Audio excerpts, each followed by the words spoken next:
Is Brad Arthur ready? Is Ricky Stuart ready? Oh, yeah. Brad Arthur, not so much. Ricky Stuart is, though, getting that contract extension. Isn't it amazing? Brad Arthur started at the Eels as full-time coach in 2014, the same year Ricky Stuart started as the Raiders coach. And Ricky Stuart last made a grand final 5 years ago. Brad Arthur last made a grand final 2 years ago. Brad Arthur's sacked and is looking for another job. Ricky Stuart's just been re-signed until the end of 2029. 2029. That will only be 27 years after his premiership win. If he makes it that far and doesn't win one between now and then. Pretty shocked yesterday when Brad Arthur got sacked. I thought it was a TikTok joke because I saw it on TikTok. And there's so much misinformation and nonsense on TikTok. I seriously thought it was like a TikTok bullcrap thing. Mm-hmm. And then I saw... was on Instagram and I saw like the Eagles statement about Brad Arthur. It's just very bizarre. Like he's got injury crisis. Yeah. They didn't make the finals last year. Made the grand final the year before though. I think it's harsh, to be honest. I think it's very harsh. As you mentioned, they've had injury problems, most notably that injury to Mitchell Moses. I would have thought they would have at least given him a chance to see how he goes with Moses coming back. At least give him till the end of the season. See how and then I'd probably reassess it at the end of the season. That's what I thought was going to happen. Give him a chance. I thought for the Eels in particular, it would go to the end of the season and then there'd be a reassessment. The Eels, I think we talked about it a few weeks ago. It was like Eels, Manly, a couple of clubs in that kind of situation. Even Raiders should be in that situation. Let's give it to the end of the season. And instead... Brad Arthur is sacked immediately with Trent Barrett taking over. Trent Barrett's taking over as the interim coach. So even that in itself is bizarre. That's like, is he auditioning for a full-time coaching role for his third club? I mean, they'd have to go for Trent Barrett to be still coaching Parramatta next year. They'd have to go extremely well this year. I think that's highly unlikely. I think if you're looking at the other candidates, I mean, there was talk about Wayne Bennett, I guess... They made him an offer. Well, the timing was curious to a lot of people, and James Graham and Braith Anasta spoke about it on NRL 360 last night. Phil Rothfield from the Daily Telegraph seems adamant that, look, there's nothing to see here. Bennett is going to go to Souths. Yeah, he turned down the offer. They made him an offer. Parramatta actually made him an offer while at Magic Round, is the reports. Yeah. And he turned it down because he told them he's going to Souths. Yeah, and I think, look, James Graham was sort of saying, well, look, there's a few red flags. Why have they moved today on Brad Arthur? But the way I'd sort of look at it the other way and go, yeah, but if we now know that they've been chasing Bennett for 3 weeks and they haven't landed him yet, well, what really changes? I mean, all right, it's come out publicly that they've sacked Brad Arthur, but obviously Bennett knew they were going to part ways with Brad Arthur anyway if they were chasing him as much as 3 weeks ago. So Bennett obviously knew that Brad Arthur wasn't going to be there and he's knocked them back. So I suspect that Phil Rothfield is right and that there is nothing to see here. And yes, Bennett will go to Souths next year and it'll be...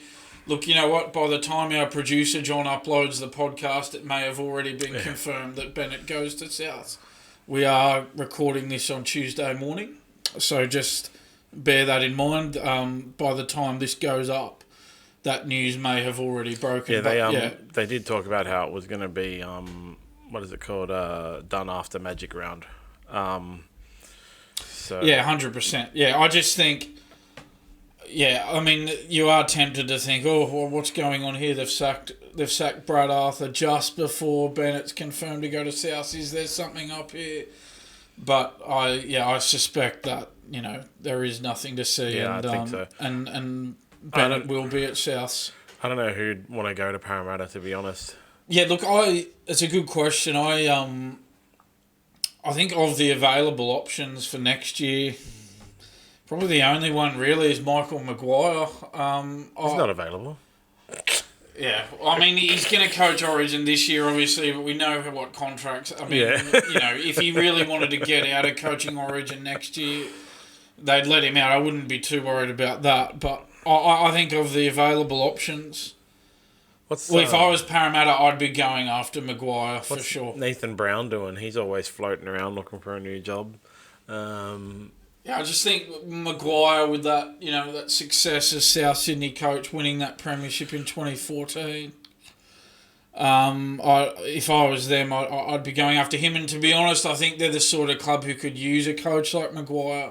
He's got that hard edge to him. I think for too long, Parramatta haven't had a hard edge. I mean, they haven't won a premiership since 1986. Yeah, so, but that's they're still living in the 80s, those Parramatta people, and that's why who'd want it, really? You got to go there to Parramatta and still be living under Jack Gibson's shadow. No matter how good they are, they always find a way to lose. They've been in, 2 grand finals in the last... Well, they were in the 2022 grand final. They were in the 2009 grand final against Melbourne. They were in the 2001 grand final against Newcastle. Yeah, it's 3 grand finals in the last 25 years and lost them all. So even if you go there, you're just still forever under Jack Gibson's shadow. It's like the halfback is always the next Sterlo. Someone will take it sure. on, but I think Brad Arthur will find a job as well because 100%. I don't think Brad Arthur's had a bad record. He's made a grand final only a couple of years ago. They missed the finals last year, and they're looking like they're going to miss again this year. But it's all about injuries this year. You can't lose your best player and make the finals. And you look around at some other coaches in the NRL, and look, you take Brad Arthur over some of the other coaches. To be honest, Anthony Seibold, for example, at Manly. If you would ask me who would I rather coach my club between Anthony Seibold and Brad Arthur, I'd be choosing Brad Arthur every day of the week. You look at the teams at the bottom of the ladder, like the Rabbitohs need a new coach. But it's going to be Wayne Bennett. They still need a new coach, but it's going to be Wayne Bennett. And then, Titans have got their new coach. West Tigers have got the new coach. Then it's the Eels. Warriors probably aren't going to go part ways with Andrew Webster. The other teams that could possibly be doing a review at the end of the year are the Sea Eagles, possibly the Knights. We'll see how the Knights go. I'd take Brad Arthur over O'Brien as well. Yeah. It's probably a bit harsh to judge someone like a Benji this early in his coaching career, as you mentioned. So it'd be a bit harsh to say, I'd take him over. We've got to give Benji more time. And it's a huge job that he's got there at the Tigers, obviously. But certainly, just off the top of my head, Seibold and O'Brien, I'd have Brad Arthur over those two for sure. Cowboys coach, Todd Payton. Todd Payton, that's another one. So he's the other one in strife as well. So they're now that Ricky is re-signed, I'd say Adam O'Brien, Anthony Seibold, and Todd Payton are the ones that are in trouble. We already know Jason Demetriou is gone. Des Hasler's not going to get sacked. No. Benji's not going to get sacked. Brad Arthur's already been sacked. Andrew Webster's probably not going to get sacked. No. If they had a good win over Penrith on the weekend, I tipped them. So that's it. Brad Arthur's out. Ricky Stuart's re-signed until the end of 2029. That was the 2 big coach announcements over Magic Round. And then, of course, as we touched on, Wayne Bennett is apparently already committed, and he's had some things to say about Latrell Mitchell at Souths. Now, we've got a few items on Latrell. We can go over Latrell. Yeah, so I was just going to say just a little bit more about Ricky Stuart, if I could. Just this... I know they're 6th on the ladder, 6 wins and 4 losses this season. We're only 11 rounds into a 27-round season. You can't really read into anything this season. You've got to judge him at the end of the season. It's crazy this season. Ricky Stuart only made the finals once in his first 5 seasons at the Raiders. He made the grand final in 2019, made the prelim in 2020, then missed the 8 in 2021. But 2022 and 2023 finished 8th in both seasons, lost 40-4 to Parramatta in week 2 of the finals in 22, lost to Newcastle in week 1 of the finals in 23.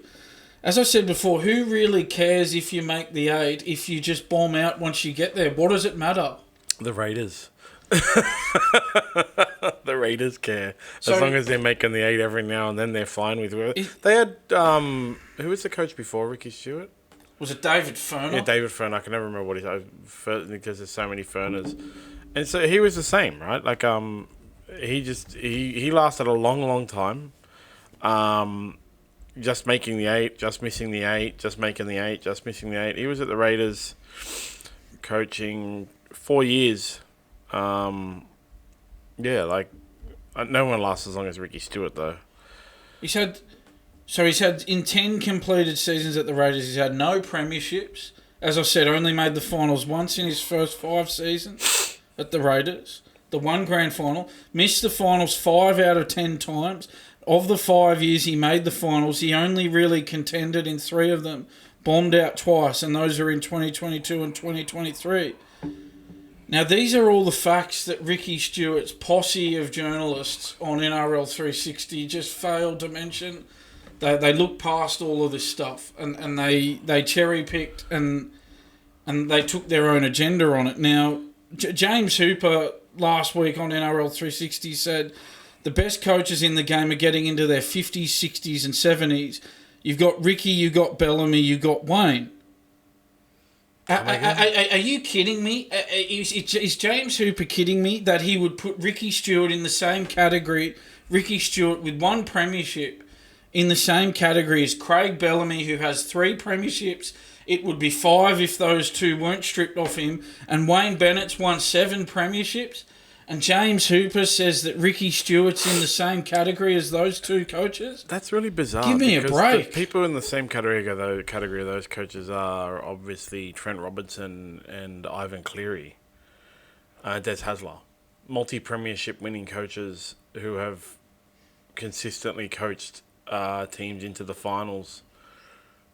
As opposed to Ricky Stuart, who's won 1 with a Graham Murray built team and then dropped out of the finals and never done anything since. I don't know, man. Like everybody in rugby league rates Ricky Stuart so highly, and I can't understand it. Everybody, like, there's nobody in the media or players or anything ever have a negative word to say about him, and it's just the way we are. Like that's rugby league. Ricky Stuart gets a pass for everything, no matter what. Yeah, and Hooper also said it wasn't that long ago that the Raiders were in the grand final. No, I'm sorry, 5 years ago is a long time ago. Sorry, that's not that long ago in football terms. And they lost. It's 5 years ago, and they lost. And he kept saying they were in the game up to their eyeballs. It's a grand final. No one cares if you're in the game a long time. You either win it or you lose it. Nobody remembers the score. No, and look, Hooper wasn't the only one. Dave Riccio said you need a significant head coach with profile at that club. Now, I would have thought you need a coach who's successful, who gets you success, who wins a lot. That's what you need. Who cares what the profile of the coach is? If you're having success, you're having success. Why does that matter, the profile of the coach? I wonder if it's just that they know no one else will take it. Like, who wants it?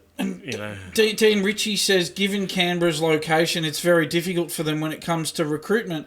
They just can't play with the big boys. They've got to pay overs to get people down there. When was the last time they had a big kill? That's on the recruitment front. It's been a while.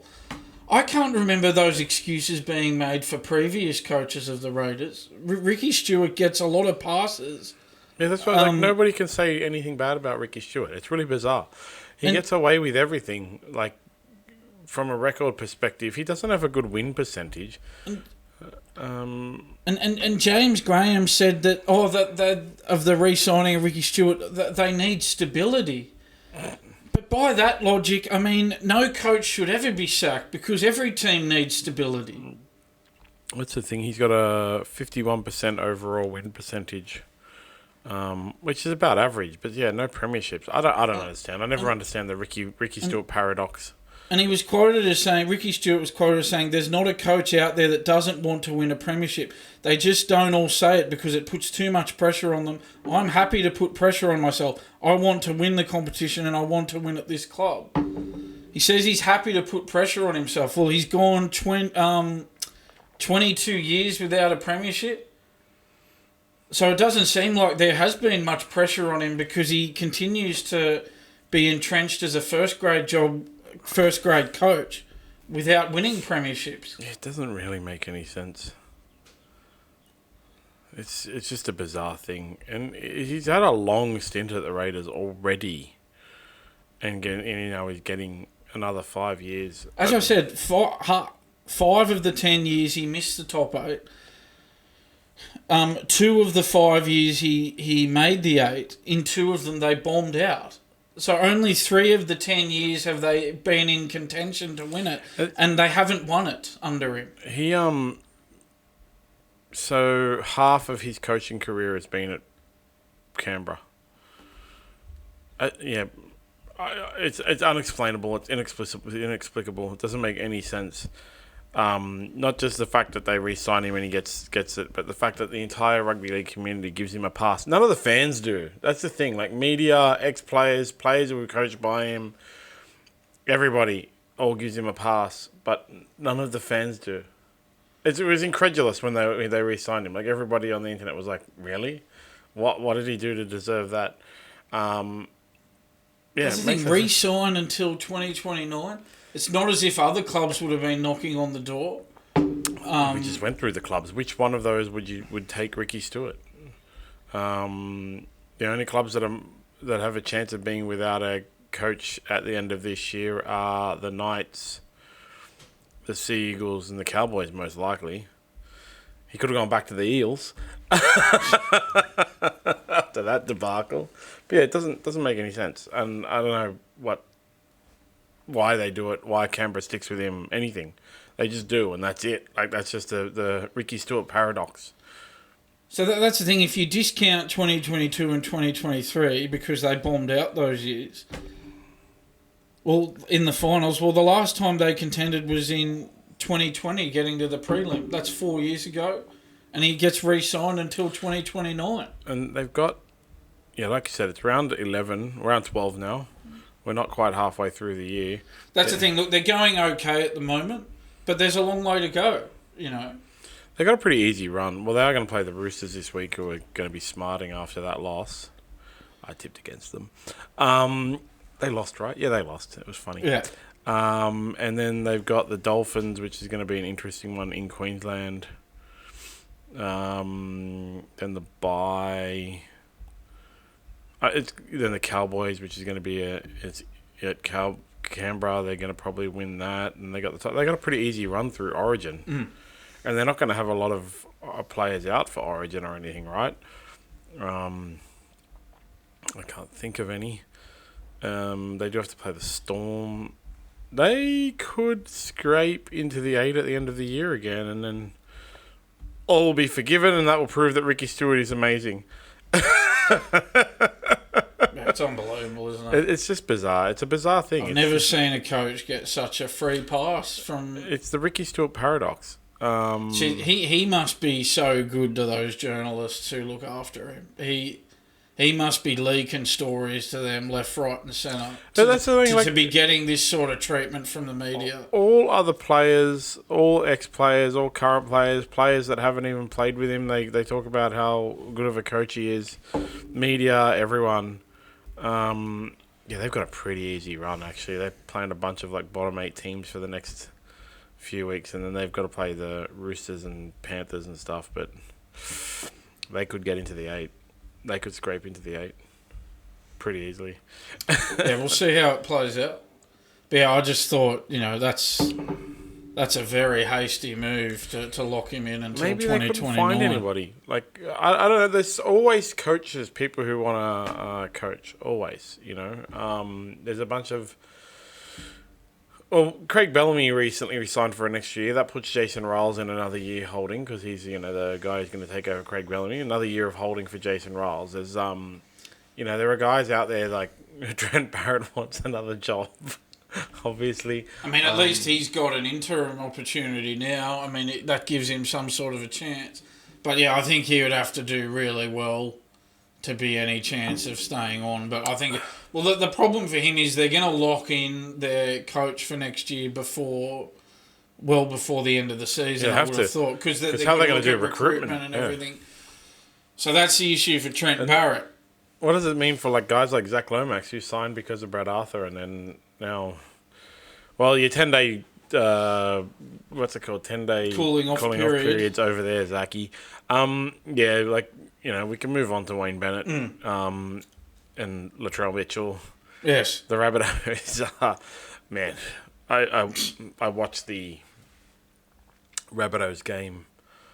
I don't know why Wayne Bennett would want to go there.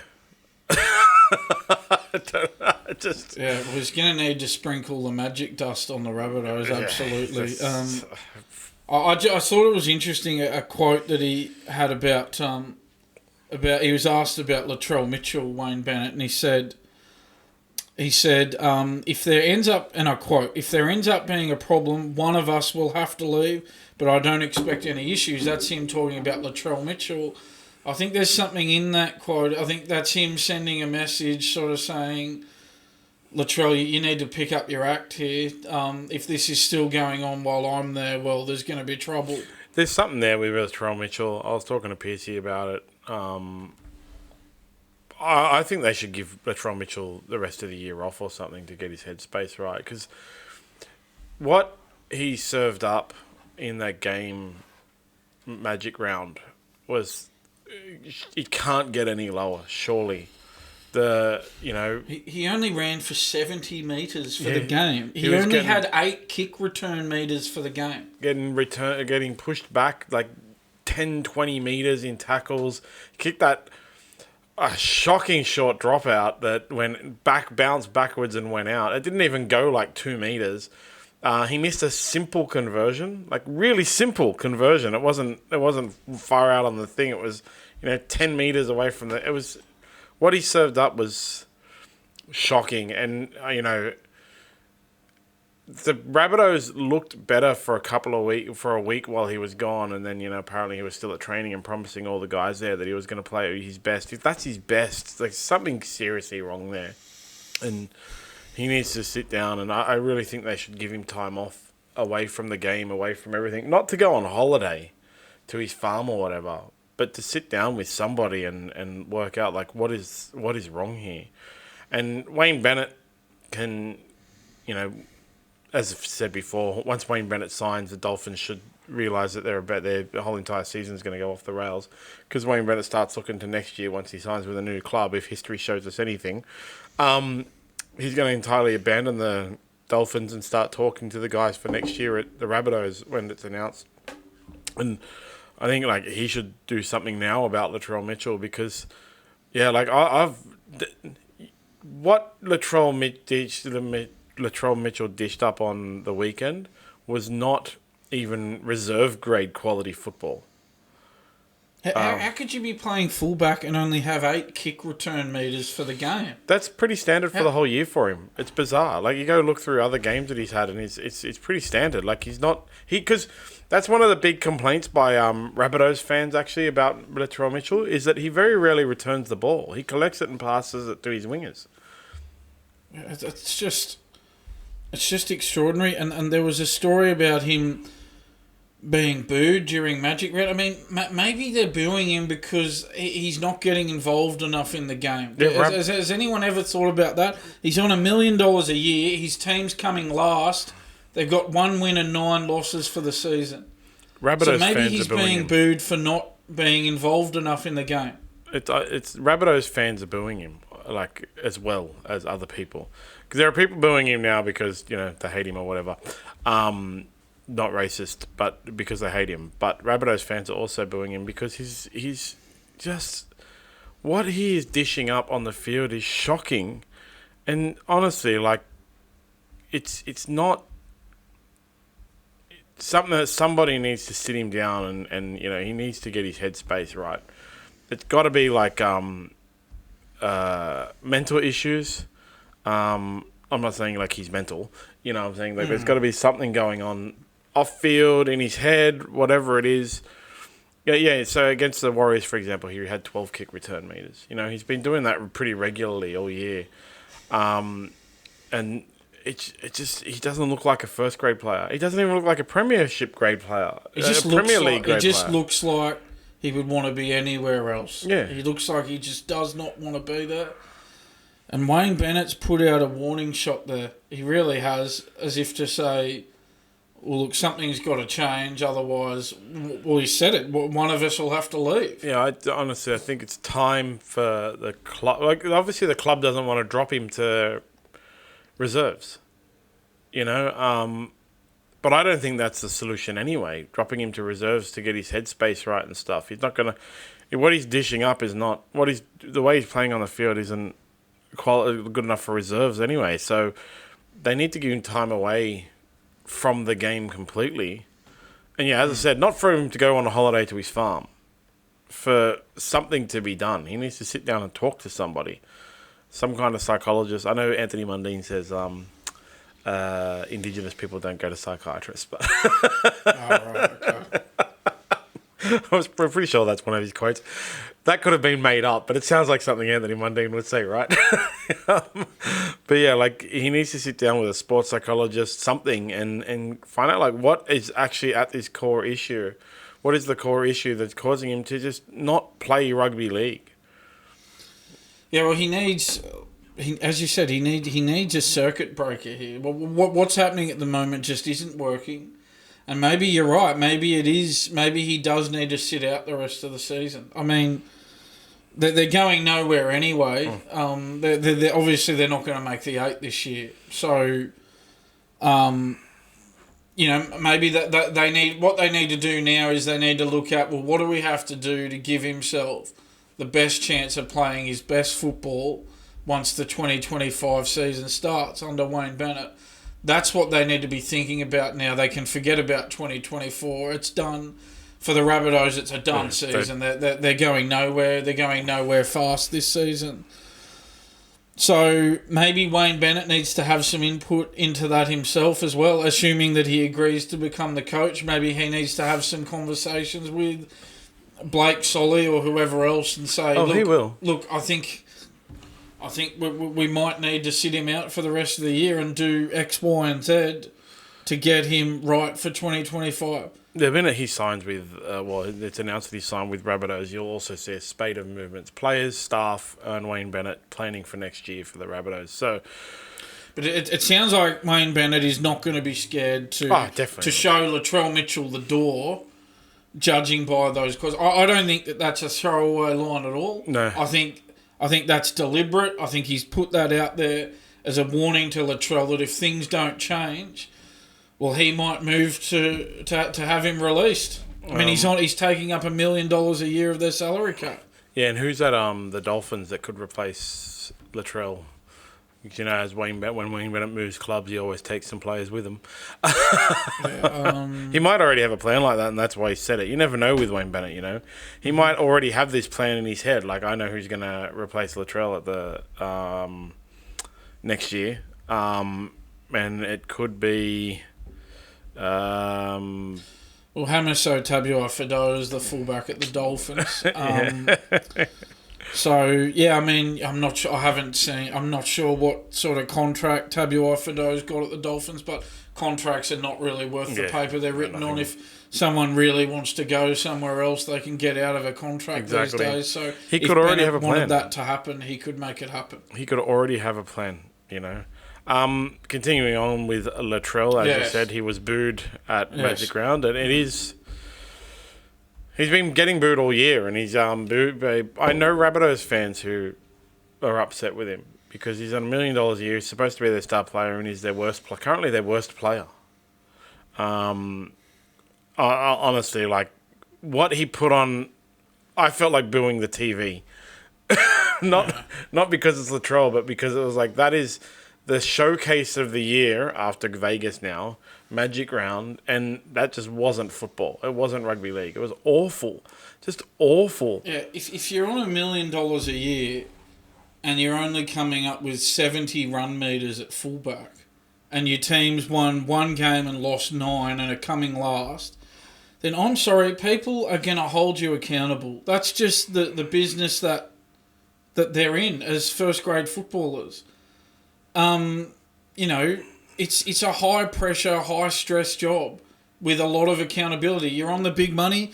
Well, being on the big money, that comes with a lot of responsibility and accountability. And, you know, he needs to be held to account. Nobody escapes No.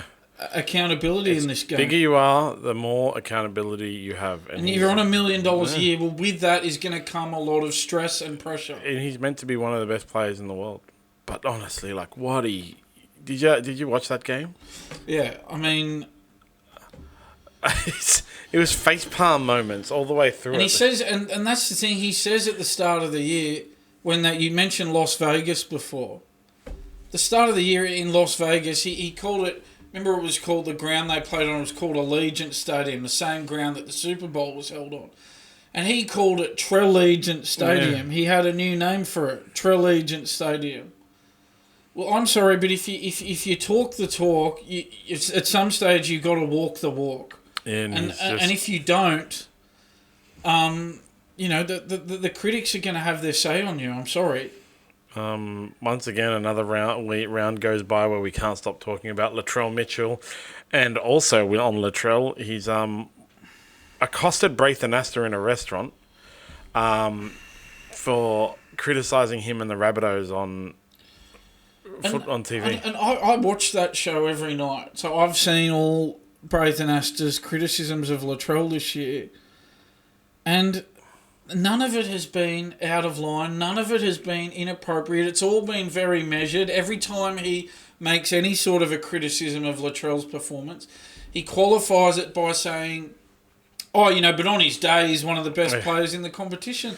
It's been very fair and measured criticism from Braith Anasta, in my opinion. So for Latrell to approach him in a restaurant and take issue with it, it just shows how thin-skinned he is and how sensitive he is to criticism. He needs to be better at dealing with the criticism. You can't just go up to pundits when you see them at a restaurant and take issue with it. He says it was... I think he thought it was... The headline on the story was because of personal attacks. Yeah. They weren't personal attacks. They were just measured criticism of his performance. It's a bit bizarre to walk up to a media personality. I know Braith Anasta, ex-player, but he's now a media personality, and start yelling or arguing with them about the stuff they said. Like, the way to address it is to address it on the field. Like, Braith Anasta's not going to stop the criticism, you know. Like, if you continue to play like you have been playing, he's not going to sit there and go, oh, well, now that he's walked up to me in a restaurant, I'm going to have to sit there and, like, not point out the fact that it was so bad. The way to stop the criticism, and you know, Latrell Mitchell apparently said it was to protect his mates at the Rabbitohs and stuff, and he thought the criticism was unwarranted from Braith Anasta, and he was just sticking up for his mates. Look, it's not just Latrell Mitchell being bad at the Rabbitohs. They're all bad. They're all playing terribly. But Latrell is just the worst, and he's supposed to be the best. It's on like a scale of... Like, he's meant to be a 10 and he's playing at a 1. And Braith Anasta's criticism has been warranted. It's been fair. And, you know, there's no... He can't stop talking about it. What's he supposed to do? He's the host of a prominent TV show where it's his job to give his opinion. And as I said, it's not as if it's been out of line. I've watched every one of those shows this season. So... As I said, his criticism is always very measured. It's very considered. It's never personal. And it always comes with the caveat of, oh, yeah, but on his day, he's one of the best around. So he hasn't had a day for I don't know what Latrell Mitchell expects Braith Anasta to say. But that's what I mean. Like, it's not going to stop Braith Anasta from talking about the Rabbitohs, especially because Latrell Mitchell is so prominent and something happens every week, right? So if Braith Anasta is running a rugby league television show, hosting a rugby league television show, he has to talk about what has happened in rugby league. And Latrell Mitchell's behaviour and poor performances is part of what's happening in rugby league. You can't walk up to him and tell him off and say, like, stop talking about me. You know how I can stop talking about you? Stop playing rugby league or play better. That's the only two ways. Yeah. Stop playing or play better. If you're on $1 million a year and your team is 1 win and 9 losses and coming last, well, I'm sorry, with that is going to come criticism. I can't understand why he doesn't at the bare minimum get dropped, and maybe it's because they just don't want to drop him because he's Latrell Mitchell. But he should at least get dropped with his poor performances. Every other player in the entire league would have got dropped. Doesn't matter who they are. I mean, like I said, I wouldn't want him if I was their reserve grade team either, because it's not like he's playing at that level. But you know, Braith Anasta, the only way to stop Braith Anasta from talking about saying negative things about your performances and stuff is to play better. That's it. And there was another incident where Latrell apparently bumped into Wendell Saylor. Yeah, Wendell inside a pub. Typical Wendell Saylor, man. They're talking about Braith Anasta getting accosted, and then Wendell Saylor had to change the story and talk about himself. I was actually listening to the radio. Yeah. It's like, dude, we're talking about Braith Anasta here. But it's it gives you an interesting insight, though. So there's two instances of him taking pundits aside and complaining about what they've said about him. Yeah, play better. That's the way to stop it, man. Play better. He said Saylor said that Latrell asked him to be a bit more positive. Well, it's a bit hard to be positive given where the Rabbitohs are sitting at the moment and given where Latrell's form is sitting at the moment. Exactly. I'm not sure what fantasy world Latrell Mitchell wants us all to be living There's in. nothing positive to say about the Rabbitohs right now. So they have to be spoken about. And can I just say as well, now Danny Widler wrote a column about this Braith Anasta Latrell Mitchell situation, and he said that he pointed out that he thinks Braith Anasta is conflicted as a player agent. He's the agent for Cameron Munster and Lachlan Ilias, among other players. And Widler was sort of saying, well, it's a conflict because, Anasta's giving comment on other players, but he'd never say Ilias or Munster played a bad game. And all right, that might be a fair point. I can see where there is a bit of a conflict there, okay? But what I would also say is, well, Danny Widler appears on that 100% footy show with Phil Gould.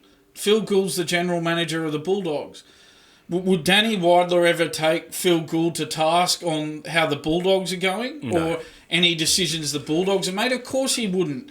They sit there and they just pander to Phil Gould on that show. So Danny Widler says that about Anasta. He points out Anasta's conflict of interest, but yet once again says nothing about how he's on a TV show with the Bulldogs general manager and the position that puts him in as a journalist, or not being able to probe the Bulldogs general manager on their decisions. They are all hypocrites. Everyone in the media is a hypocrite. They're all controlled by their sponsors and controlled by their colleagues, all of them. That's one thing that's really funny. Like, the only thing you got to give it to Peter Fitzsimons is the fact that he bags the crown and the jewel of Channel 9, even though he's owned by Channel 9 and he's been having that issue with his colleague Andrew Webster. Like, that never happens. They're all hypocrites. They're all controlled by their sponsors. They're all controlled by their colleagues. And that's why you have to, with all mainstream media, and even like what people will say, like the independent journalism or whatever, you have to read it all and form your own opinion. You have to listen to it all and form your own opinion. So you'll see, like, Danny Widler won't criticise Phil Gould, but Phil Rothfield will. Phil Rothfield is so weighted in the other direction with his hatred for Phil Gould. You can't listen to what Phil Rothfield says. Yeah. It's one extreme or the other. There's no sensible middle ground. Braith Anasta won't criticise Cameron Munster, so go find someone who will. And then work it out yourself, which one you want to follow and which one. And, you have to understand, you also have to understand all these links about who they're sponsored by and who their colleagues are. But they all want to, it's like they all want to try and say that their competition is corrupt as well, so you should pay more attention to them. But as you said, you're doing the exact same thing. Yeah, none of the people on that show, Danny Widler, Paul Gallen, the others who go on that show 100% footy, none of them ever go hard at Phil Gould on what's happening at the Bulldogs. They're too scared of him. They won't do it. Yeah, but because they wouldn't. They just... No. Yeah. Anyway, Latrell Mitchell, pull your head in. Yes. So... that David Fifita. Yes. So it ended up we were right after all on that one. Quite the hilarious turn. Very hilarious turn of events. So bizarre. Like, yeah, so one day we're like, David Fifita's definitely not going to the Roosters. Literally the next day, David Fifita is going to the Roosters. He signed with him. Yeah, a couple of days later, David Fifita is not going to the Roosters. Took advantage of the change of mind clause. The cooling off period. Yeah, cooling off period. Yep. Super weird. He's going to stay with the Titans for his extra 2 years or whatever it is, and I guess Des Hasler got in his ear and convinced him that things were on the up. I don't know. Yeah, and look, he's backflipped on the Roosters. I mean, everybody knows they've been paying players under the table for years, and what one player backflips on them, and we're supposed to feel sorry for them? Like, seriously. It couldn't happen to a nicer club, really. I saw one thing that it was like, because what probably happened is he was taking a pay cut, like $150,000 a year pay cut or whatever, and then he, what was most likely was he looked at rent prices. It's not just a $150,000 a year pay cut; it's also a doubling of my rent. Yeah. So screw that, and stayed. Because as if you want to move from I don't know what the rent prices are like in Gold Coast, but as if you want to move to Bondi. From the Gold Coast, especially if you're taking a pay cut. It's hilarious. My Roosters friends all thought it was funny. Like, that was the thing. Like, actually, they didn't really want him, the guys that I know. They were like, it was a bad signing anyway, because he has been, like they were saying, like, paid overs and underperformed. And then when he backflipped, I got his immediate message. This was like the pasting of the Instagram post that was like, he's backflipped, and it was like, I'm so happy about this. Was one of the guys that I know sent me. And yeah, I guess. I mean, one thing he has done though for Fifita is he has burned a couple of bridges. I don't think the Panthers or the Roosters will be bothering to sign him again after this. So no, he has, and like, from his point of view, it is pretty sloppy. I mean, all that's happened is he's ended up staying at the club he was at anyway, and he's just burned a couple of bridges in the process. Yeah, he's only 24 years old. Yeah, so it's not very smart from Fifita's point of view, I wouldn't have thought. As much as I don't have any sympathy for the Roosters. Well, they should just keep Angus Crichton, because he's been in amazing form. Yeah, he has, and looks like he'll be getting that Origin gig in the back row. Exactly. So, I just think, like, from Fifita's point of view, pretty sloppy, pretty messy, burning a couple of bridges for no reason at all. It didn't need to happen. He was already at the Titans. This messy situation just did not need to happen. And I think in that regard, he's certainly let himself down, Fifita. The Rabbitohs have just announced that Wayne Bennett has signed until 2027. Okay, there we go. As we thought. It's good that we've got that news. Yeah. Oh, so that the Rabbitohs have put that out, have they? Yeah. Okay. Yep. So it's good that we've got that news before the end of our podcast. So, yeah. That's good. So, David Fifita's a nut job. It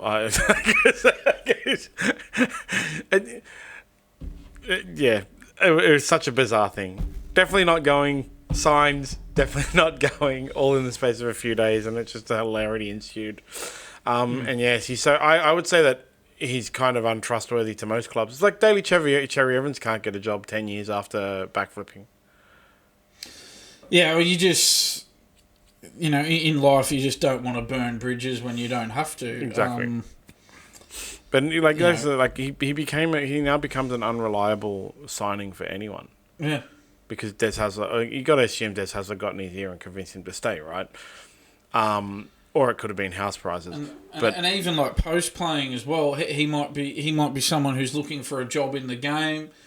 The Roosters and the Panthers after this, well, they're just not going to give him the time of day again. And look. You can't blame them, although, as I said, from a Roosters point of view, I don't have much sympathy. I mean, we all hear the stories of the salary sombrero.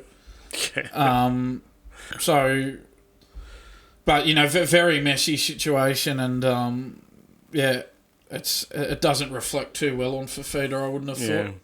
Anyone who backflips. Well, let's talk some Origin. Yes. Man. So New South Wales are in a whole heap of mess. Mitchell Moses was supposed to be back for Magic Round, but wasn't. He's supposed to be back this week and has been given, basically, he's already been kind of mentioned that he's got this week to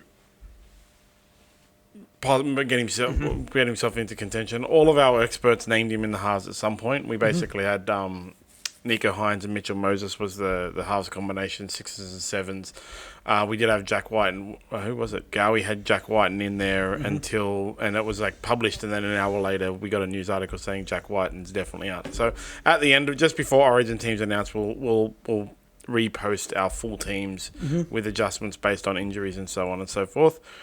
But Phil Gould has said it should be Matt Burton and Jarome Luai. So Jarome Luai played 7 on Sunday. Panthers played on Sunday. And they ended up losing. Not because of Jarome Luai, but it was to a massively weakened second-string Warriors. Yeah. And, Matt Burton's going pretty well. But is that really the best that we can come up with? If that's really the best we can come up with, you gotta worry about New South Wales' chances. Not that either of those players are bad players, and both of them are very good, and they both kind of deserve their spots, especially given the huge amount of injuries in the back line that New South Wales has. But we're really looking at like third string 7s and 6s now because of injuries and stuff. Yeah, I mean, I'm still in. When you got me to do my team, I had Hines at 5/8 and Moses at halfback. Yep. And to be honest, I stand by that. Look, Phil Gould wants Matt Burton to be the 5/8. He's too inconsistent, Matt Burton. He's when he's on, he's brilliant, but he just drifts in and out of games. That game against the Raiders, he drifted in and out of it. The second half, they had so many opportunities, the Bulldogs, in that game against the Raiders, and they just couldn't capitalise on them. Yep. A lot of that was on Burton, in my opinion. I think it'd be far too risky to take him into an Origin game as the 5/8. I did have him as my centre. I think centre suits him perfectly. I think he'd be really good at centre. Obviously he wouldn't have the pressure of directing the team around the park in the centres. He could just play what's in front of him, play footy, play what he sees.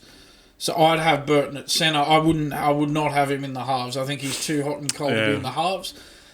As for Jarome Luai, you just mentioned it. I mean, at half, Phil Gould wants him to be the halfback in the Origin side. Again, against a very understrength Warriors side, they got beaten with Luai at halfback. They're clearly missing Nathan Cleary. So I just don't buy this from Phil Gould. I really don't. I kind of feel like he was trying to fit Matt Burton into the halves, and then no matter who. So we've got Nico Hines. That's it. There's basically only Nico Hines. Nico Hines is in great form. Yeah, I think there's basically only him. So if you say Nico Hines and Matt Burton, right? That sounds too ridiculous. You've got the form guy and then you're picking your Bulldog. Whereas if you say something out of the box, Jarome Luai and your Bulldog, yes, then it makes a little bit more sense. Yeah, so people say, that's out of the box, rather than, it's just the Bulldogs general manager favouring the Bulldogs. Because it's like he's picking one properly and the other a Bulldog instead of picking... Now he's picked both improperly. I mean, Jarome Luai... I wouldn't mind. So if Mitchell Moses doesn't make it back at the end of the week, I'm going to reveal my 5/8 is going to be Jarome Luai. It's not bad to have Jarome Luai in there because we are at this point with the New South Wales halves where we don't really have anyone else. Obviously, we all want like Nathan Cleary. We want Nathan Cleary, like everyone. But see, if you were to pick Burton and Luai, so you'd have Burton, who, as I've said, is a hot and cold performer at 5/8. And then Jarome Luai at halfback, who's not a halfback. So a hot and cold performer at 5'8", and a halfback who's not a halfback in an Origin team. Whereas, and I know Mitchell Moses is underdone, but he's a genuine halfback. And as I said, Mitchell Moses is underdone, but Nico Hines is in red-hot form. And he's the form half at the moment. So maybe you could get away with having Moses there a bit underdone, given how red-hot Nico Hines has been. And the thing with the Nico Hines in particular, yes, I've discussed it many times. We talked about it. Api Coruscant shut him down, right? And the Tigers won 32-6, and we sat there and thought, like, is if the Tigers can shut down Nico Hines, then surely better teams can shut down Nico Hines. But simple fact is, leading up to round 10, so 2 weeks ago, the Sharks hadn't really played anyone, to be honest. They opened their season with the Warriors that we all thought were going to do good and beat them, which was like a shock. But now, given how the Warriors are going, it was a fair win. Then the Bulldogs, Tigers, Raiders, Rabbitohs, Cowboys, Raiders again, Dragons. You know, all that. And then Craig Gower, when he was on here, he said they haven't played anyone. You don't know how good they are because they haven't played anyone. Sitting at the top of the ladder, haven't played anyone. Happy Coruscant shut down Nico Hines perfectly in the West Tigers game. West Tigers managed to beat him 32-6. Right? And so, again, that was kind of that thing where I was like, oh, if Happy Coruscant can shut him down, then surely Harry Grant can shut him down. They beat the Storm. And then they played the Roosters and beat them. So, on the back of Nico Hines. He didn't play against... Who didn't he play against? The Roosters? I can't remember now. Because he was out injured. It was either the Storm or the Roosters. Oh, no, he played against the Roosters. He didn't play against the Storm. So now you know the Sharks are actually a really good team because they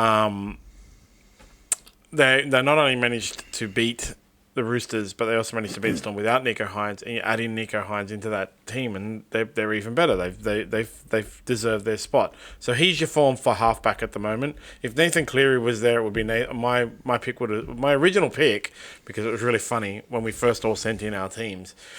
Everyone had Nathan Cleary at halfback, obviously, but I had Nico Hines at 5'8".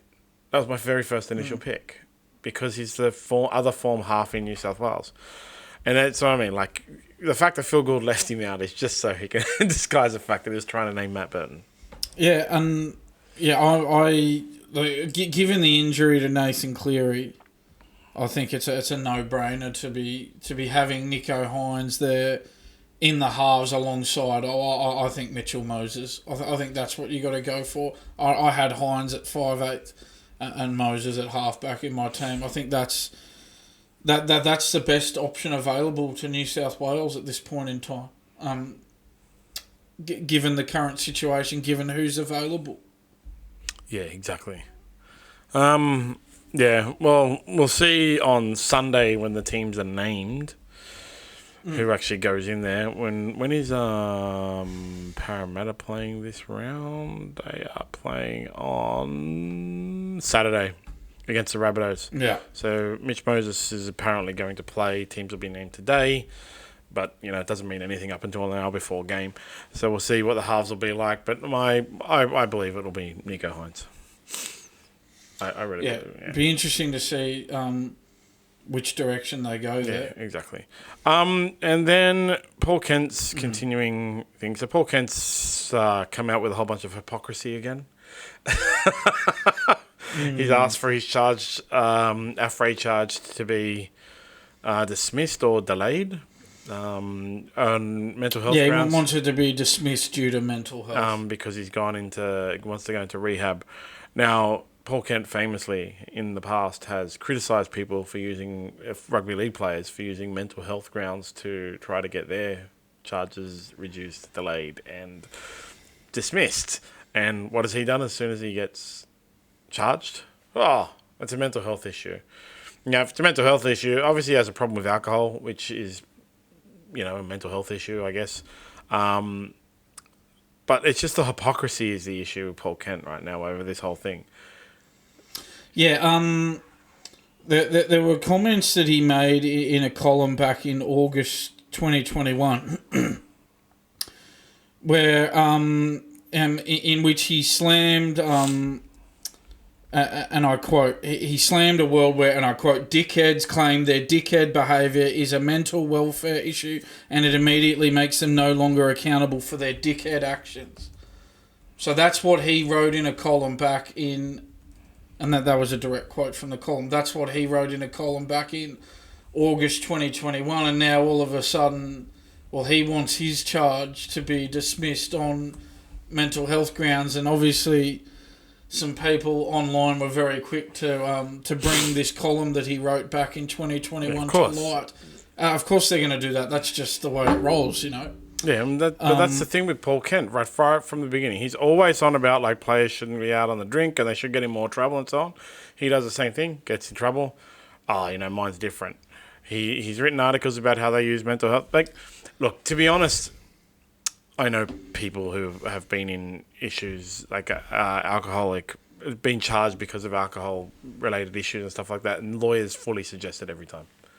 It's a legal thing. Your lawyer will immediately say, we've got to get you into the rehab so the judge knows that you're trying to improve yourself. We've got to say it's a mental health issue.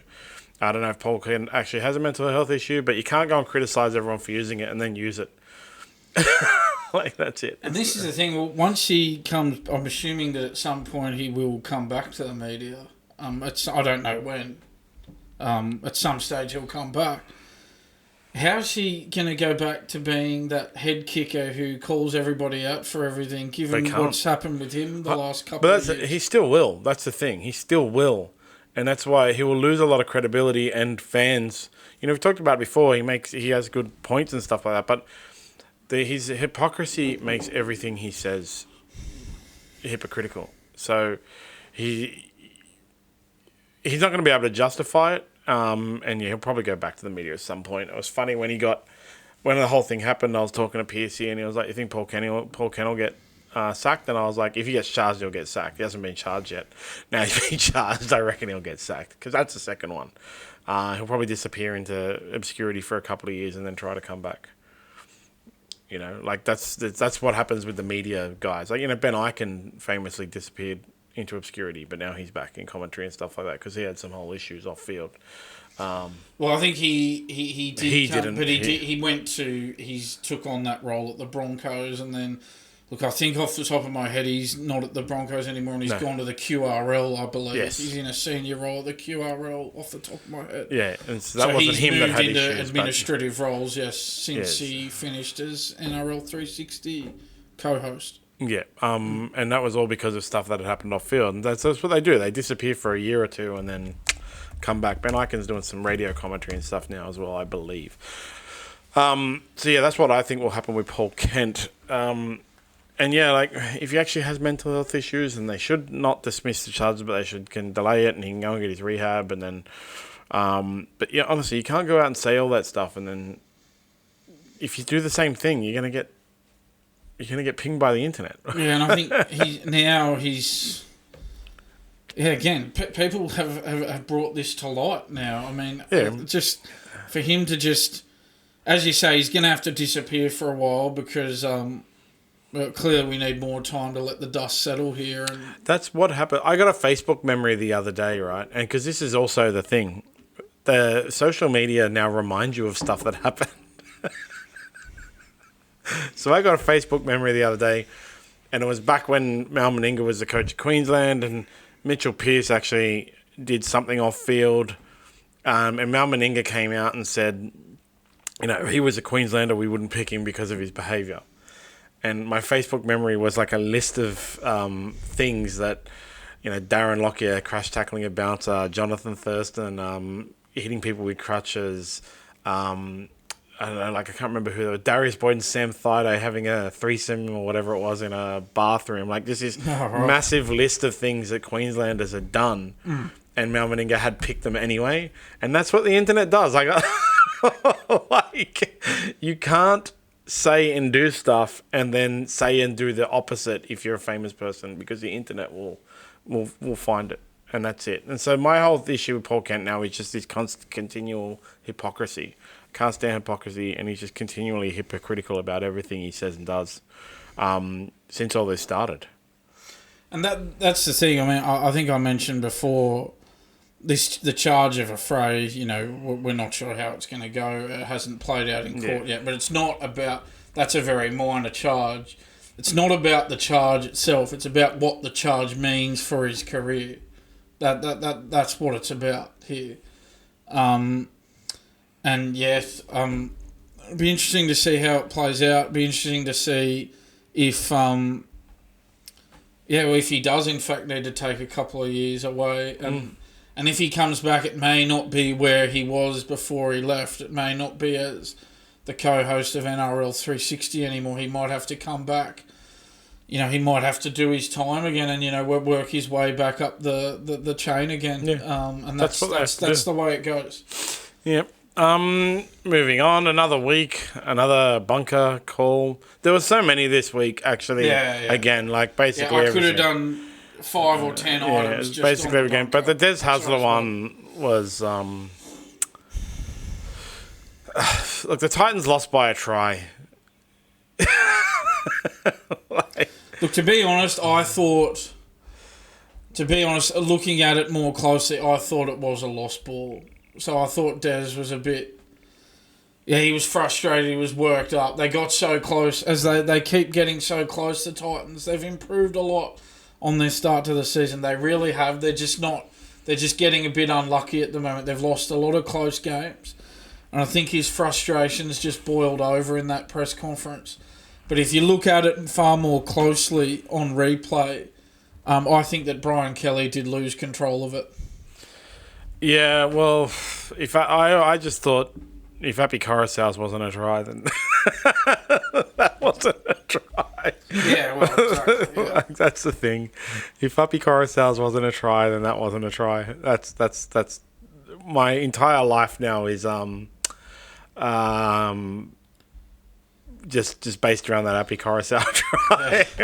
His press. I did watch Dez's whole press conference. It was funny actually. Just before he sat down, it was as if he knew he was going to tee off on the officials before the press conference. He asked the reporters. He said, "Oh, I'm just looking around for some cash. Has anyone got 25 grand?" So that was quite funny. Asking for the fine to be paid by the media. And he also he had another funny line. He said, "I feel really sorry for the fans and the players." Des Hasler said, and then he said the fans just get the rough end. Maybe Graham Annesley needs to consider that. I don't think Graham Annesley cares. Yeah, I don't think so. Based on the Apicorousal try still being declared a no try by Graham Annesley, I don't think he cares. Yeah, they are very entertaining. The Des Hasler press conferences. Yeah. Look, like it looked like he lost it, especially like it looks like he lost it into the opposing player as well. And that's what I mean. Like if that Api Coruscant one isn't a try because he lost it in midair and didn't regain control before putting the ball down. Who was the player? Brian Kelly. Yeah. Brian Kelly looked like he lost the ball into the Knights player and then regained control and then didn't regain control before putting it down. So, I thought it was a fair no try call, but it's just funny because, like, I've seen people on the internet say it was a try.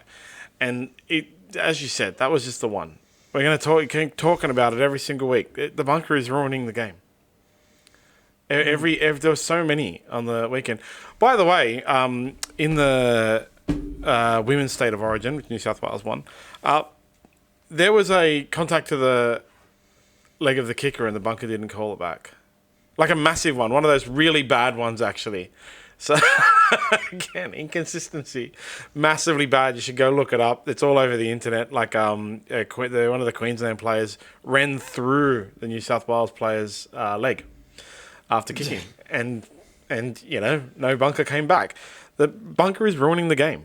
And it's mainly because of the inconsistency. The existence of it being inconsistent ruins the game. It makes it stupid. It makes the game not... Yeah, I mean, again, we're talking about the bunker every week. If the bunker wasn't there, we might be talking about decisions the referee makes every week, but at least then the game wouldn't be held up all the time. The game would be free-flowing. At the moment, we're getting the worst of both worlds. We're being held up by the technology, and the technology's getting it wrong. At least if you didn't have the technology, well, you might get the referee making decisions wrong, but you would have the flow of the game. It wouldn't be interrupted by having to check it with the bunker all the time. Exactly. It's just ridiculous. After the Panthers lost, speaking of press conferences, the Panthers lost to a very understrength Warriors, I tipped the Warriors, by the way. Well, I think you must have been the only one. Mitchell Pearce did as well. Oh, right, okay. He messaged me after the game. He was like, "Yeah, boy." So two people in the world tipped the Warriors. I got 7 from 8 this week. Ivan Cleary's press conference was hilarious as well. Total of 49 words. Half of them were from one of his answers. Yeah, These coaches, man. Yeah, I just think I thought it was poor form from Ivan Cleary. I mean, he's had a real good run winning the premiership the last 3 seasons. And he loses one game and he seemed to not be able to handle it very well. Didn't give much away at all. I know all coaches are unhappy after losing a game of football, but I just would have thought, look, at some point you got to be gracious, don't you? I mean, as I said, they've won the last 3 premierships. They've had a lot of success. If you have a day where, all right, certain things may not go your way, you don't get the result. Well, I think you got to do better than just speaking for a total of 27 seconds in a press conference. I thought it was pretty poor from Ivan Cleary. It's easy to be a good winner. It's easy to be talkative and good with the media when you win. It's not as easy to do it after losing, but that's where you show your true colours, and when you're under that level of stress and you're in that vulnerable position of having just lost a game. And yeah, I was disappointed. I thought he should have done better there, Ivan Cleary. Panthers are pretty sore losers overall as a club. They cop a lot of flack all the time about their behaviour after losing the players and stuff like that. Jarome Luai. I think you can, based on this press conference and some other instances in the past, you can kind of say it is like a club culture, I guess, brought on by the coach. And I've seen people point out now that it's like he's just a sore loser. They got outplayed by the Warriors. I love that one of the questions the reporter asked that was fair was like, you think given that they were so under strength that they just wanted it more, and he just didn't answer basically. Like the Warriors had all their best players out. Yeah, and I think maybe it was also pointed out in one of the reports I read that the fact that Andrew Webster used to be his assistant coach. And so there's a suggestion that, well, that's why he was salty about it, because he's lost to his former assistant coach. And that may have added to his distaste for losing that game. They were missing Charles Nickel-Clockstar, Roger Tuivasa-Sheck and Sean Johnson, the Warriors, and still managed. I know the Panthers were missing. Which shows how much they're missing Nathan Cleary. Yeah, at the Panthers moment. were missing Nathan Cleary and what's his name, Brad Schneider. So their first two, the half. They had Taylor May stood down during the week. The half, and he wouldn't answer questions about Taylor May either. So I like it's the Panthers. They're sore losers. I can't wait to see what happens if they lose a grand final. Again. They are seen firmly entrenched in third, and that looks like the only one from our ladders that we're going to get right this year. Yeah. It looks that way. See you at the end of the year. And finally in rugby league, Cameron Munster was a victim of the Nerf sniper in an innocuous tackle. While trying to turn a player over onto his back, he's aggravated his groin injury and will now miss 8 weeks, which means out for Origin. Yeah, no state of origin for Cameron Munster. Yeah, that's a big blow for the Maroons, isn't it? We've talked a lot about the Blues injury concerns, very well documented. Well, this is a huge blow for the Maroons. So you'd have to think both teams going to be well under strength for the state of origin series. You'd have to think they walk Ezra Mam in to replace Munster, probably. Probably, yeah, probably. So they're missing a whole bunch of forwards, and now their backs are starting to go down. I mean, Tom Dearden could be another option there, maybe, but it looks like we're not going to be seeing a lot of the superstars in the State of Origin series, which is disappointing. You want to see the best players on the field. Absolutely. What can you do? Injuries happen even to the best of them. There has been a spate of hamstring injuries this year as well. So that's it for rugby league. The only other thing I was going to mention, I didn't, with so much going on here this week, I didn't get a chance to mention it. I think that funding has been granted for an upgrade of Leichhardt Oval as well. So. Oh, wow. So I think so. I read something about that.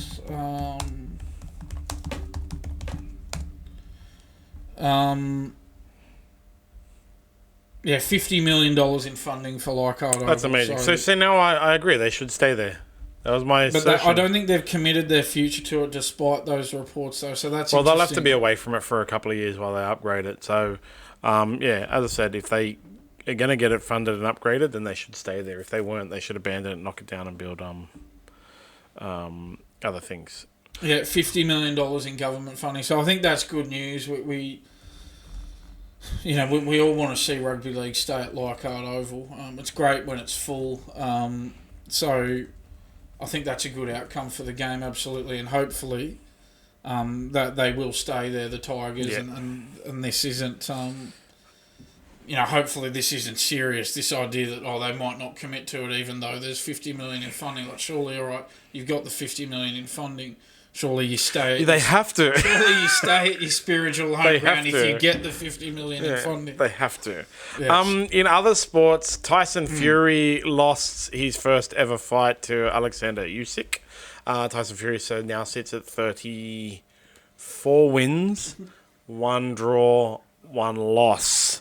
It was a split decision. Tyson Fury was winning the first opening rounds, and then Usyk came back, knocked him down. But the main thing about it was in his post-fight speech, he blamed the decision on the Ukraine war because Usyk is a Ukrainian, fights out of Ukraine, and Tyson Fury said the only reason people picked him is because his country decided it was him who won was because his country's at war. Oh, wow. So now we know that Tyson Fury is basically Ivan Cleary. Gee, that's a bit harsh on Cleary. Did you watch the fight? Nah, I watched it in post afterwards. I thought it was a good split decision. I couldn't actually put them apart because Tyson Fury, he got knocked over. He got knocked down again. He's been getting knocked down a lot in his last few fights. He kind of looks to me like he's no longer taking boxing seriously enough. He never really did take boxing seriously, so it's been like what they say, like they out of shape all the time and stuff like that. But it was a great fight. I couldn't pick a winner, and I was like, oh, okay, Usyk won, whatever. But then the post-fight interview with Tyson Fury, I was like, no, dude. No. He does seem like a clown, Tyson Fury. He is. He's a gypsy clown. That's it for other sports. On to social media, Blowerupperers. Hey, Vic. Hi, Vic. Sophia again. How you going? On episode 75, when we were talking about Nathan Cleary's hamstring injury, he mentioned Cleary's hamstring injury could be attributed to his kicking. He puts up these huge bombs, which I'm sure will put pressure on his hamstring, and he also kicks for touch and is the goal kicker. All of this must have an effect on his hamstring. Hamstring strains are really weird. We don't get them a lot in jiu-jitsu or anything like that, but I know guys I've done my hemi in jiu-jitsu actually. It's not very common because it requires a groin stretch to be done, but the hamstring is a really weird one. Even my trainer that I used to deal with, shout out to Leo, everyone should look up Leo, at the kettlebell guy. He was explaining the hamstring to me once and how it works and what it does for your body and everything like that when I injured my hamstring. And even strengthening it and the muscles around it is quite hard. And you can see this year, there's Kalen Ponga's hamstring, I think. Nathan Cleary's hamstring. There's been a whole bunch of hamstring injuries this year, mainly from playmakers and kickers. Mm-hmm. So I think Vic could actually be onto something. And yeah, they gotta look at something. I remember a few years ago there was a bunch of ligament damages from steps, and they had to change the studs or the grass or something. Blah blah blah blah blah. But it could be that just currently right now there's something going on with the way people are training, and this year hamstring injuries changes to tackling technique, changes to kicking technique. I don't know, but it's something that clubs should want to look at. I think with Ponga, I do remember seeing something about him having a hamstring, but I think it is a foot injury. He had a hamstring injury that Joey was saying they should take him off for, but it wasn't. It didn't end up being the hamstring injury. And then the next week he did his foot. Yeah, that's right. Yeah. But yeah, in terms of Cleary, I think that the problem is that it seems with a hamstring injury, the problem is that it seems to be a very difficult injury to fix. And they were talking about him even, I think from memory, they were even talking about sending him to Qatar for treatment if that's what was required. So you're sort of worried about his, if he can't get this right, what does it mean for his long-term future in the game? You are concerned about that at this point with Nathan his Cleary. Second hamstring injury in 2 years. On the other side, it was Tom Trbojevic was the one that was also got a hamstring injury at the same time. So it gets in your head as well, a hamstring injury. It can consume your thought process when you're coming back. You're just terrified that it's going to go again. And you sort of feel like it could go at any time.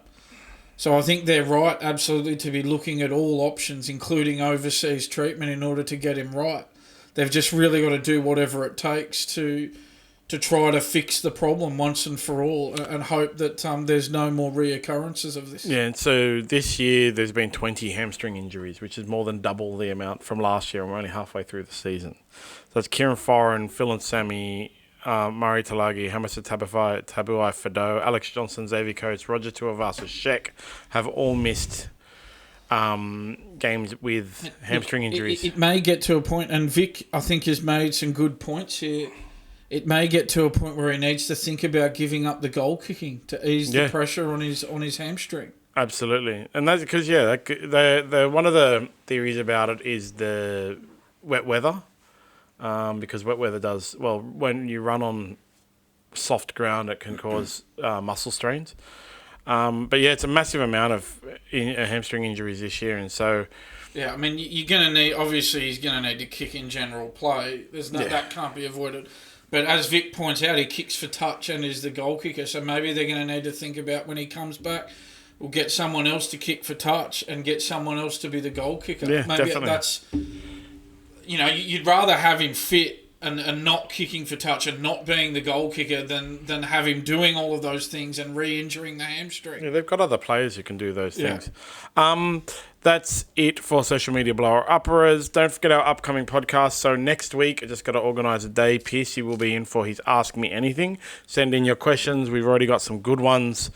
You can email them to info@smartb.com.au or DM us on YouTube, Instagram, any of our social medias. The following week will be Origin 1 week, and we'll have Craig Gower in for an Origin preview. Don't forget to sign up to SmartB for the tip of the day and daily best bets, and listen to the SmartB Racing update. We had another one of those daily best bets multi come off. It was $10. Got someone $519. Yeah, not bad. Wish I'd had something on that myself. And as always, gamble responsibly. Bet with your head, not over it. And follow SmartB app at SmartB app on all social medias. And we will see you all next week.